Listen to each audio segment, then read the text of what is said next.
Hello, and thank you for tuning in. This is the premiere of COS Michigan News Live, a podcast for self-governing, freedom-loving people. I am your host, Robin Riddell. We are in a new year. That means new goals and strategies for the grassroots team across the United States, and it includes introducing legislation right here in Michigan. We want this News Live broadcast to be your up-to-the-minute resource for all things Convention of States. We have local updates, national updates, and we're also going to talk about current political topics, and we'll let you know what's coming up. I am pleased to introduce my co-host, State Director Sarah Santana, with our COS Michigan News. Thank you all for being here with us. We are looking forward to this. All right. Well, we're going to go straight into it here. We have local news first. We're going to be talking about what COS Michigan has been up to. Michigan has done a surge day. We had volunteers from all over the state come in through the snow, bad roads on a 12-degree day to hand out materials to state legislators. Our volunteers delivered materials to over 140 legislators' offices.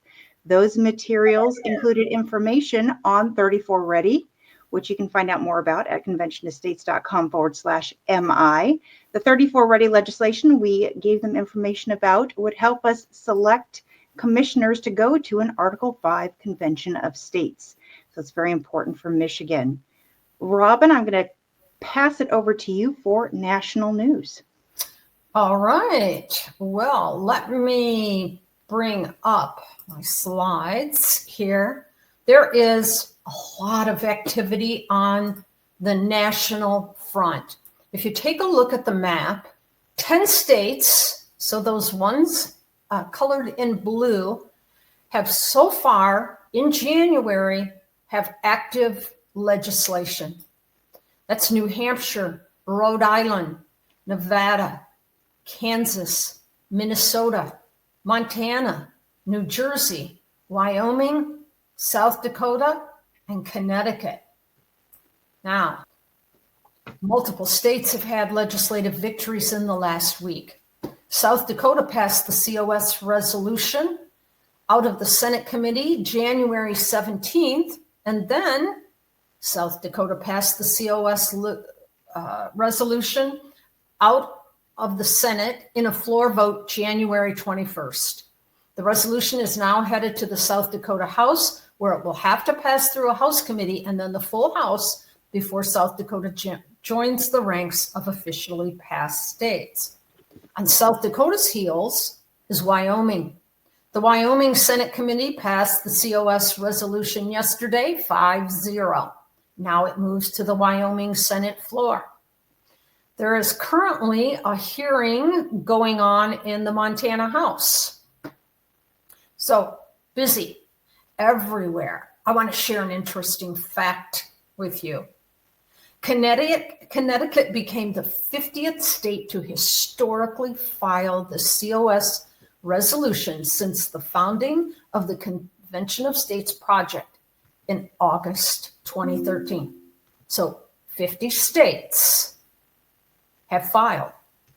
So we've got 10 states active right now. Who will earn coveted spot number 20 on the list of past states? Stay tuned. It's moving fast, and we'll have the news for you right here. Sarah, would you like to come back in? And is there anything you'd like to add on that? Not yet. Just stay tuned. These things are happening really fast. We expect to see more hearings next week. And with that many states in play, there's going to be all kinds of hearings for the next few months. Now, not everyone has the same length of legislative session.